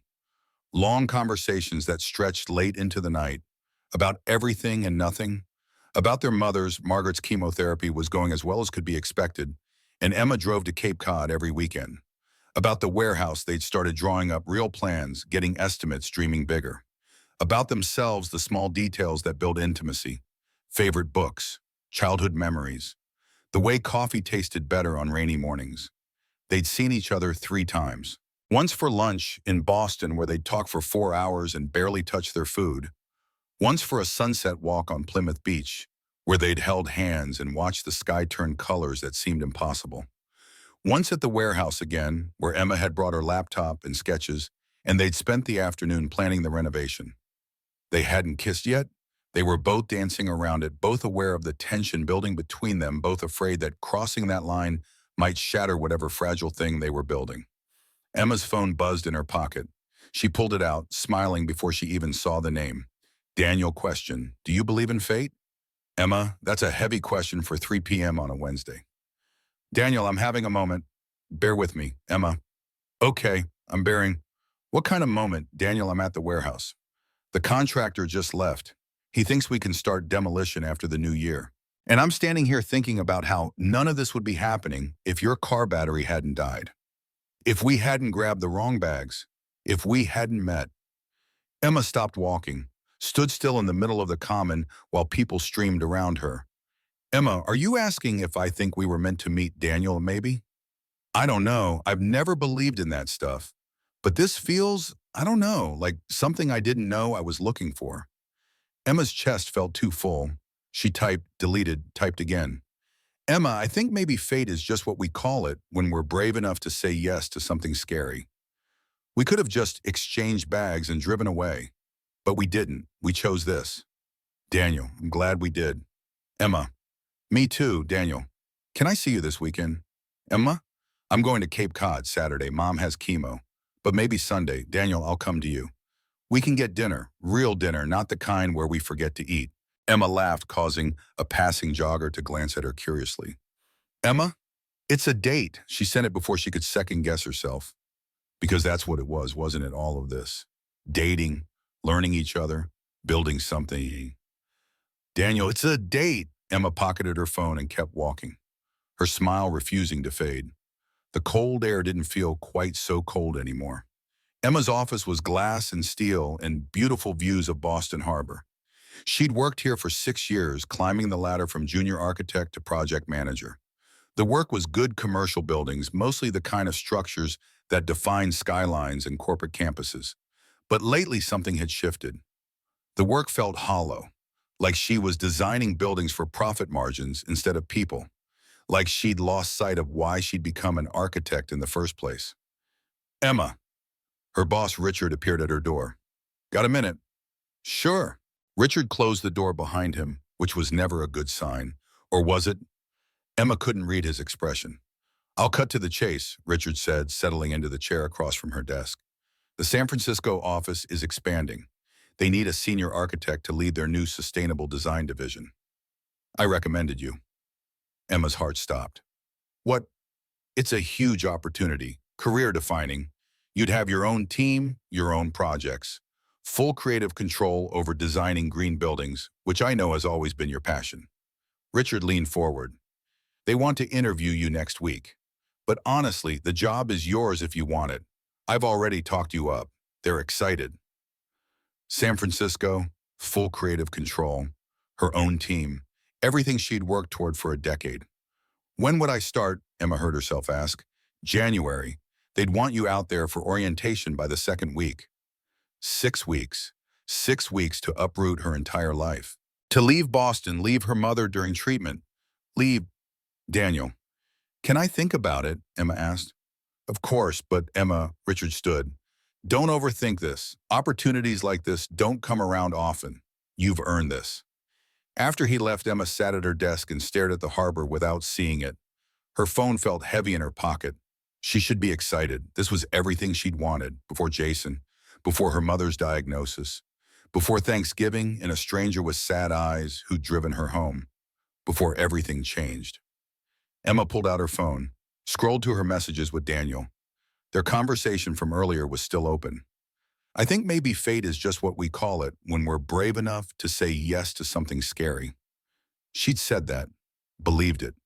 But was she brave enough to say yes to San Francisco? Or would that be saying no to something else? Emma closed her eyes. She had no idea what to do. Cape Cod, Saturday. Emma sat in the hospital waiting room while her mother received chemotherapy. The room was too bright, too cheerful. Magazines nobody read. A TV playing HGTV at low volume. Other families waiting, all wearing the same expression of careful neutrality, trying not to think about what was happening behind those doors. Lily had come with her, had driven up from Boston to provide moral support, to sit in uncomfortable chairs and drink bad coffee and be present. You're quiet, Lily observed, thinking about your mom, about everything. Emma rubbed her face. Richard offered me a job, San Francisco. It's perfect. Dream job. Everything I've worked for. But it would mean leaving, right when Mom needs me, right when we're starting to figure out the warehouse project, right when you're falling for Daniel, Lily finished. Emma looked at her friend. Am I that obvious? Sweetie, you smile every time your phone buzzes. You haven't smiled like that since before Jason. Maybe not even then. Lily reached over and squeezed her hand. So yes, it's obvious. It's too soon. We just met. So I can't make major life decisions based on a guy I've known for 2 weeks. Who said anything about making decisions based on him? This is about you. What do you want? Not what's practical, not what makes sense. What does your gut tell you? Emma was quiet for a long moment. My gut is terrified, she admitted. San Francisco is safe. It's known. It's what I've always planned for. But staying means risk. It means building something new with someone new and maybe failing at both. It means being here while my mom goes through treatment and watching her get sick and being helpless to fix it. It means confronting all the things I've been avoiding. And maybe that's exactly what I need to do. Lily smiled. There's my girl. A nurse appeared in the doorway. Emma Chen. Emma stood, heart in her throat. Is she okay? She's fine. She's asking for you. Emma followed the nurse back to the treatment area. Her mother was in a recliner, hooked up to an IV, looking small and tired, but determined. When she saw Emma, her face lit up. Hi, sweetheart. Emma pulled a chair close, took her mother's free hand. How are you feeling? Like I'm full of poison, which I suppose I am. Margaret smiled wryly. But it's working. The doctors are pleased with how I'm responding. That's good. That's really good. They sat in comfortable silence for a moment. The IV dripped steadily. Other patients received their treatments nearby, quiet conversations floating through the space. Tell me something good, Margaret said, echoing Lily's question from Thanksgiving. Tell me about your life, not about this, about you. Emma hesitated. Then, I got a job offer, San Francisco, senior architect, my dream position. Margaret's eyes widened. Emma, that's wonderful. When do you start? I haven't accepted yet. Why not? Because Emma looked at their joined hands. Because you're here, because I want to be here, because I'm finally building something that matters with the warehouse project. Because there's someone, she stopped. Someone, Margaret's voice was gentle. Is this the someone who drove you to Cape Cod on Thanksgiving? Emma had told her mother about Daniel. Not everything, but enough. about the warehouse, about the partnership they were forming. She'd left out the part about how her heart raced every time she saw his name on her phone. Maybe. Do you love him? Mom, it's been 2 weeks. That's not an answer.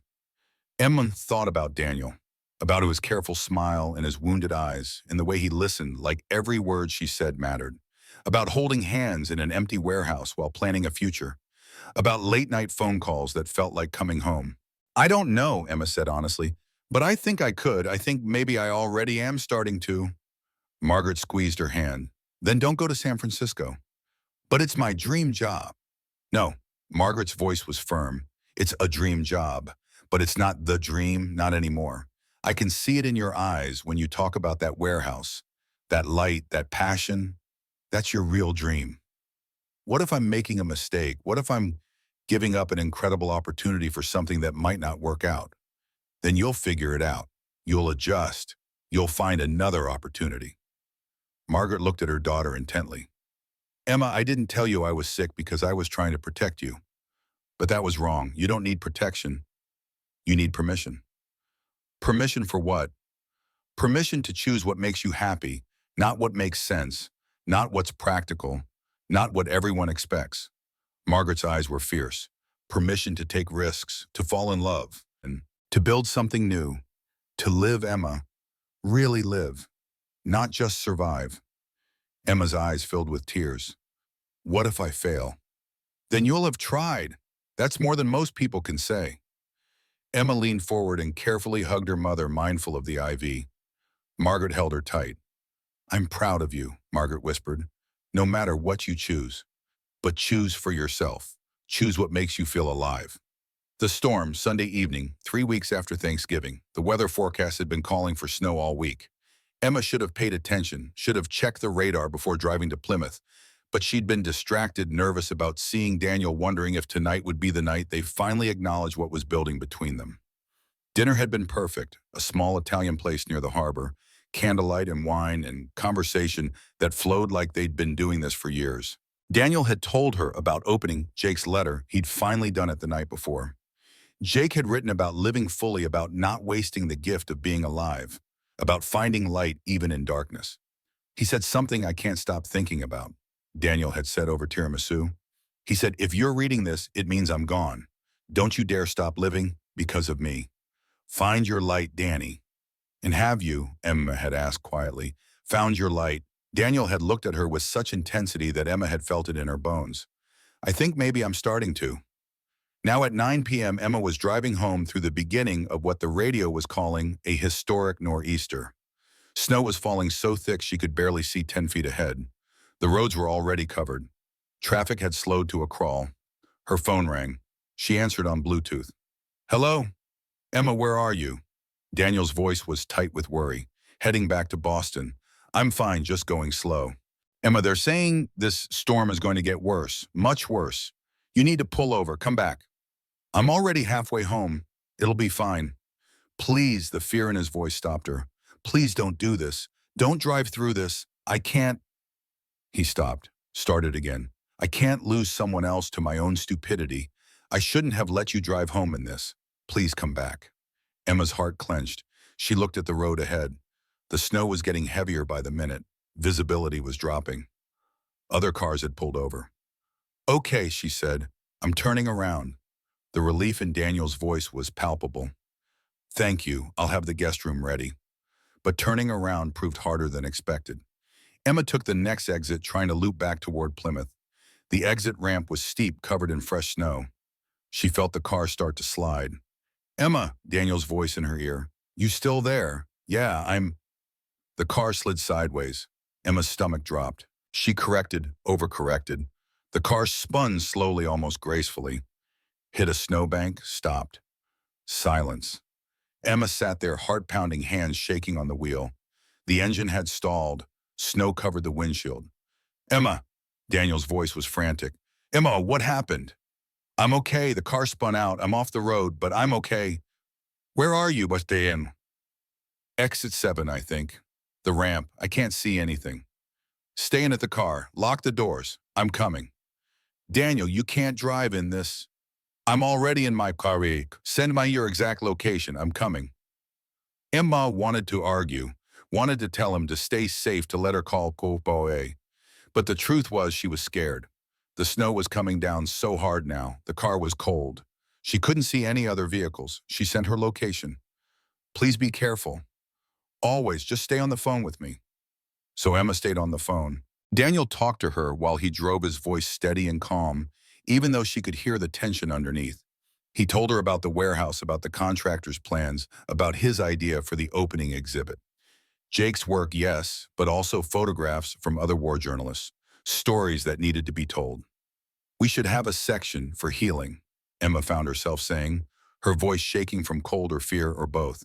Before and after, show people's trauma, but also their recovery, their resilience. I love that, Daniel said. Emma, I can see your car. I'm pulling over. A knock on her window. Emma looked up to see Daniel's face covered in snow, eyes wild with worry. She unlocked the door and he pulled it open, reached in to help her out. Are you hurt? His hands were on her face, checking for injuries. I'm fine, just cold, just scared. He pulled her against him, wrapped his arms around her. Emma felt the tension drain out of his body, replaced by something else. Something that felt like relief and fear and something deeper. When you didn't answer, Daniel said into her hair, when I heard that sound and you went quiet, I thought, his voice broke. I can't do that again. I can't lose someone else. Emma pulled back to look at him. Snow fell between them, landing on his eyelashes, his hair. He looked terrified and brave and so achingly vulnerable. I'm here, she said. I'm okay. I know, but Emma? He stopped, seemed to be struggling with something. Then I'm falling for you. I know it's too soon. I know we barely know each other, but I can't pretend anymore. These past 3 weeks have been the first time since Jake died that I've felt alive. Really alive. And the thought of you being hurt, of losing you.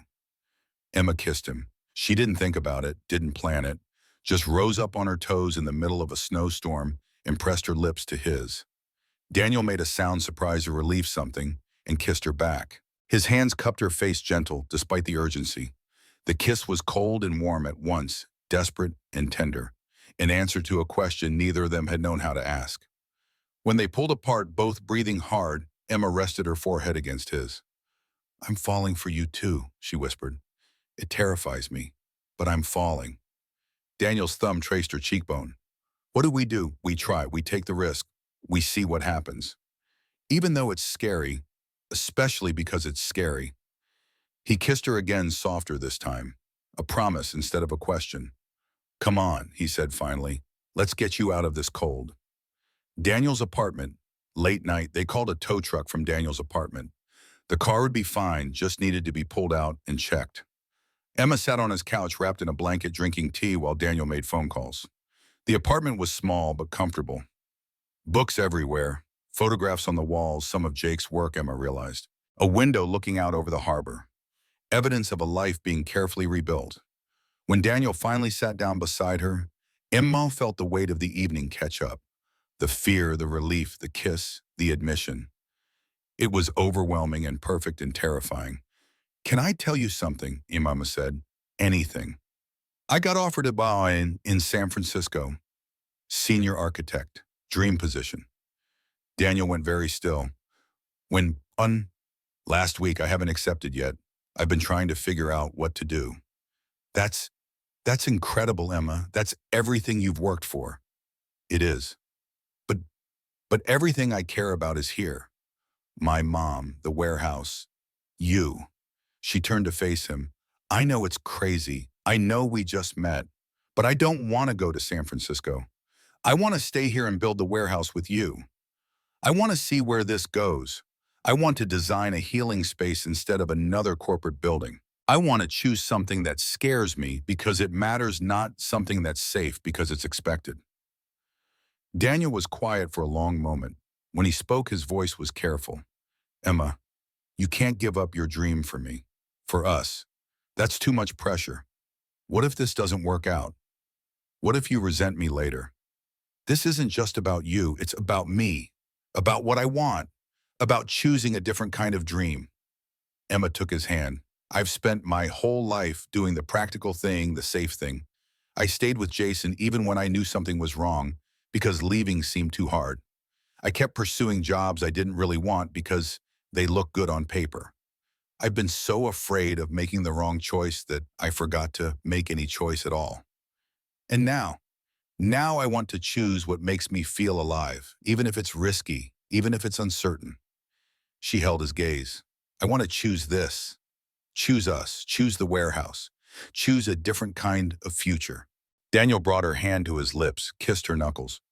You're sure terrified, but sure. He smiled. That's how I feel every day. Then we'll be terrified together. They sat there in comfortable silence, hands joined the storm raging outside but somehow distant. Emma felt something settle in her chest. Peace, maybe, or at least the beginning of it. There's something else, Daniel said after a while, so I don't know what. Sarah, my sister, she's been struggling, her marriage. I noticed it on Thanksgiving, but didn't want to pry. She called me yesterday, asked if we could talk. What did she say? That watching me start to heal, start to open up again, made her realize she's been hiding too, pretending everything is fine when it's not. She and Tom have been having problems for months, but she's been too scared to address it, too worried about what everyone would think if her perfect marriage fell apart. Emma squeezed his hand. What's she going to do? Therapy. They're starting couples counseling. She said something that stuck with me. She said, you taught me that it's okay to be broken, that admitting you're struggling isn't weakness. Daniel's voice was thick with emotion. I never thought I'd be anyone's example of how to handle pain. But maybe that's the point. Maybe we don't have to have it all figured out. We just have to keep trying. Your sister sounds wild. She is. She always has been. I just couldn't see it through my own mess. They talked into the early hours about fear and hope and all the ways people save each other without meaning to, about how healing wasn't linear, wasn't neat, wasn't something you accomplished and checked off a list. It was ongoing, a choice you made every day to keep showing up, keep trying, keep letting people in. Eventually, Emma fell asleep on his couch, still wrapped in the blanket. Daniel covered her with another one, sat in the chair across from her, and just watched her breathe.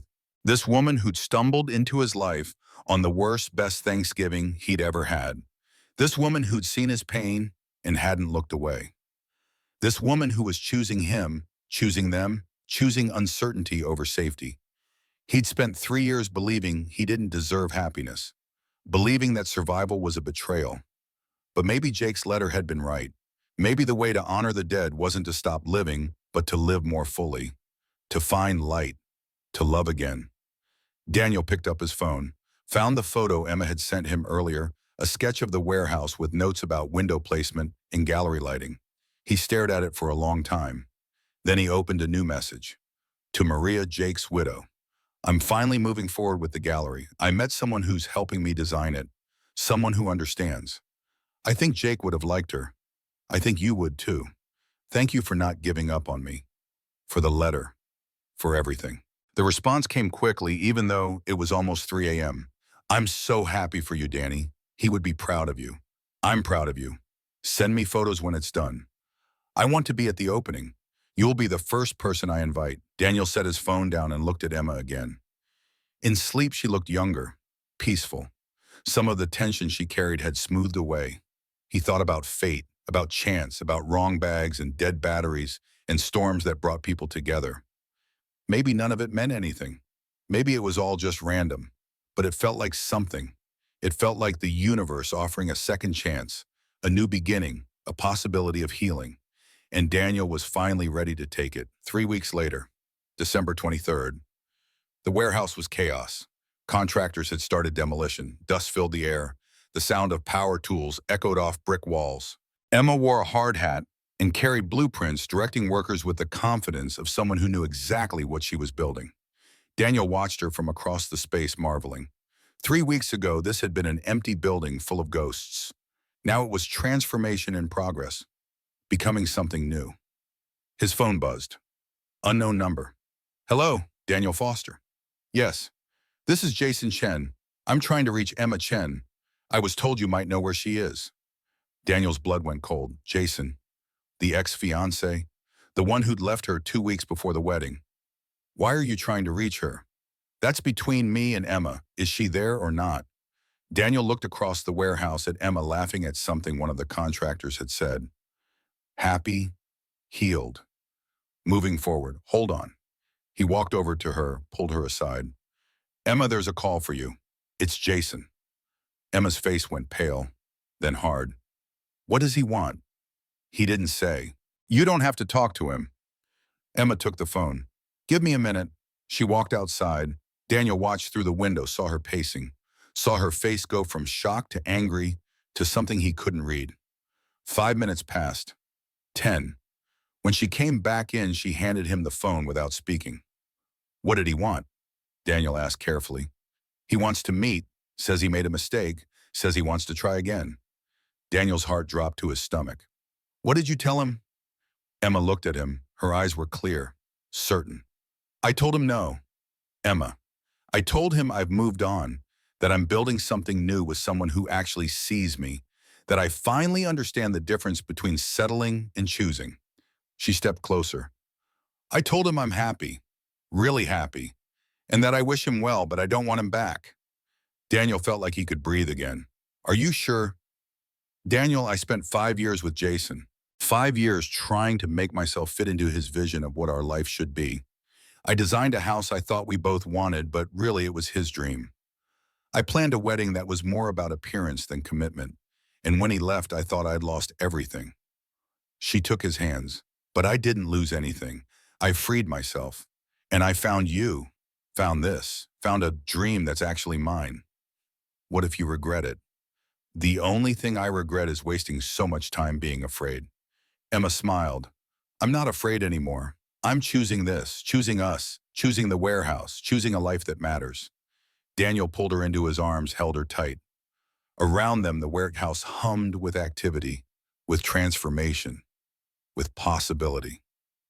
I love you, he said into her hair.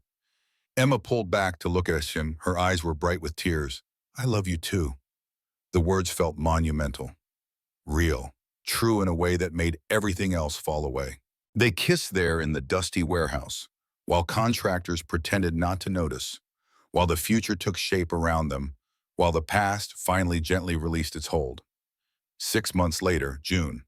The grand opening of the lighthouse was on a Saturday in early June. The name had been Emma's idea, a play on words, lighthouse guiding people home. Lighthouse, a place full of illumination and hope.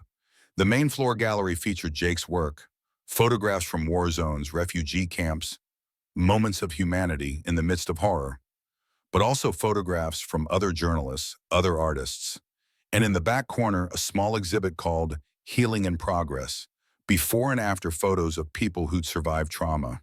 Veterans, abuse survivors, people who'd lost loved ones, all of them showing that healing was possible, that it was ongoing, that it was brave.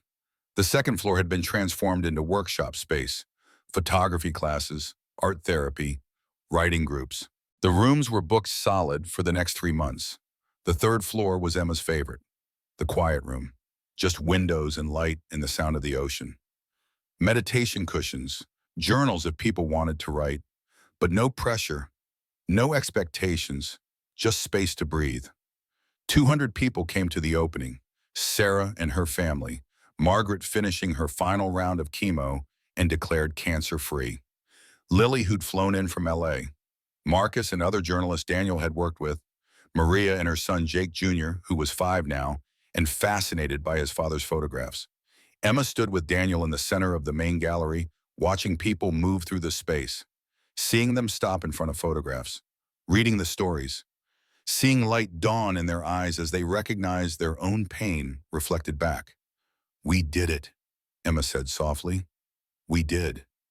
Margaret appeared at Emma's elbow. She looked healthier than she had in months. The color was back in her face. Her hair was starting to grow back short and silver and beautiful. I'm so proud of you, sweetheart, Margaret said, pulling Emma into a hug. Thanks, Mom. This place is going to help so many people. Emma looked around at the space they'd created, at Daniel talking to Maria, showing her the dedication plaque they'd installed, in memory of Jake Porter, who taught us that bearing witness is an act of love. I hope so, Emma said. That's the dream. The evening wound down. Guests filtered out. Emma and Daniel stayed walking through the empty gallery, turning off lights. Maria invited us to dinner next week, Daniel said. Her and Jake Jr. She wants us to tell him stories about his dad. I'd like that. They climbed to the third floor, the quiet room, watched the sun set over Plymouth Bay through the large windows. The sky turned orange and pink and purple colors that seemed painted just for them. Do you ever regret it? Daniel asked.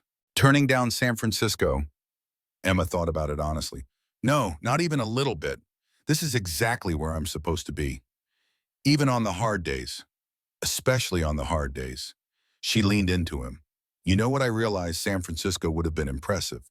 This is meaningful, and I'd rather have meaningful. Daniel kissed the top of her head. I'm grateful, every day, that your car broke down, that we met, that you took a chance on me. On us, Emma corrected. I took a chance on us. Best chance I ever took. They sat there as the sun dipped below the horizon, as the light faded and stars began to appear. The warehouse, no, not a warehouse anymore, but a lighthouse settled around them.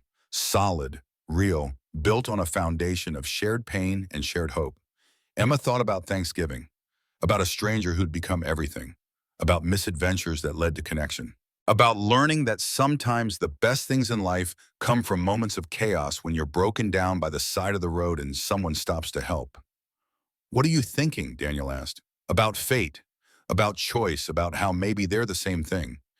Emma turned to look at him, about how grateful I am that we were both brave enough to say yes. To what? To this, to us, to the possibility that broken things can be beautiful too. Daniel's smile was soft in the twilight. The warehouse, our hearts, all of it. Emma stood, held out her hand. Come on, let's go home. Home. It was a new apartment they'd found together, not his place or hers, but theirs. A space they'd chosen together filled with pieces of both their lives. Daniel took her hand, let her pull him up. They walked down the stairs together, through the gallery, past Jake's photographs and the dedication plaque, past the workshop rooms and the quiet space, through the front door and out into the warm June evening. The lighthouse stood behind them, windows dark now but full of promise. Tomorrow it would open again.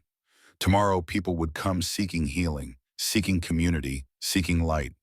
But tonight it rested, and so did Emma and Daniel, walking hand in hand toward their car, toward home, toward a future they were building together. One choice at a time, one brave yes at a time, one moment of connection that had changed everything. Epilogue. 1 year later, Emma stood on a beach in Cape Cod, barefoot in the sand, wearing a simple white dress. Not a wedding dress. She'd burned that one last year in a small ceremony on this same beach. Burned it and scattered the ashes and let go of the future that was never meant to be. This dress was different. This dress she'd chosen herself. Simple cotton, knee-length, comfortable. The kind of dress you could dance in. The kind of dress that said, this is me, take it or leave it. Daniel stood beside her in linen pants and a white shirt, also barefoot. His hand found hers, squeezed gently. The ceremony was tiny. Just Margaret and Sarah's family, and Lily and Maria with Jake Jr., a justice of the peace. No big production, no months of planning, just two people who'd found each other in the chaos and decided to keep choosing each other. Dearly beloved, the justice began. Emma barely heard the words. She was too busy looking at Daniel, at the man who'd driven her home on Thanksgiving, who'd listened to her pain and shared his own, who'd helped her build something beautiful from the rubble of their broken lives. Do you, Emma Chen, take Daniel Foster? I do, Emma said, interrupting. She laughed. Sorry, I couldn't wait. Everyone laughed. Daniel grinned at her. Well then, the justice said, amused. Daniel Foster, do you take Emma Chen? Yes, Daniel said. Absolutely yes. Then by the power vested in me, you may kiss. They did, soft and sweet and full of promise. Jake Jr. made a gagging sound. Everyone laughed again. They celebrated with dinner at Margaret's house, the same dining room where Emma had sat a year ago, broken and afraid. Now she sat with Daniel's hand in hers, with her mother healthy and happy, with friends who'd become family, with a life that looked nothing like what she'd planned and everything like what she needed. After dinner, Emma and Daniel walked down to the beach, the same beach where Emma had burned her wedding dress, where she'd let go of one future to make room for another. Happy? Daniel asked. Emma leaned against him, watched the waves roll in. Constant. Eternal. The rhythm of healing. More than I ever thought possible, she said. You mawed, terrified and happy, both at once. Emma laughed. Good. That's how you know it's real. They stood there as the sun set, as the sky turned colors that defied description. In the distance, a lighthouse blinked on, sending its beam across the water, guiding people home. Emma thought about lighthouses, about spaces of healing, about how sometimes you don't find your purpose, it finds you. In a stranger's eyes, in a broken down car, in a warehouse full of ghosts that becomes a gallery full of hope. Thank you, Emma said quietly. For what? For driving me home on Thanksgiving, for answering when I called, for being brave enough to let me in. She turned to face him, for choosing me back. Daniel cupped her face gently. Every day, I'll choose you every day, even when it's hard, especially when it's hard. They kissed there on the beach, the waves whispering their eternal song, the lighthouse sending its beam across the water. Two people who'd been broken and found each other. Two people who'd learned that healing wasn't about going back to who you were before, it was about becoming someone new, someone braver, someone more real. And as the stars came out overhead, as the ocean breathed its ancient rhythm, Emma felt something she hadn't felt in years. Home. Not a place, not a building, but a person, a connection, a choice made over and over to show up, to be present, to love and be loved, even when, especially when it scared you. This was home, and it was enough, more than enough. It was everything.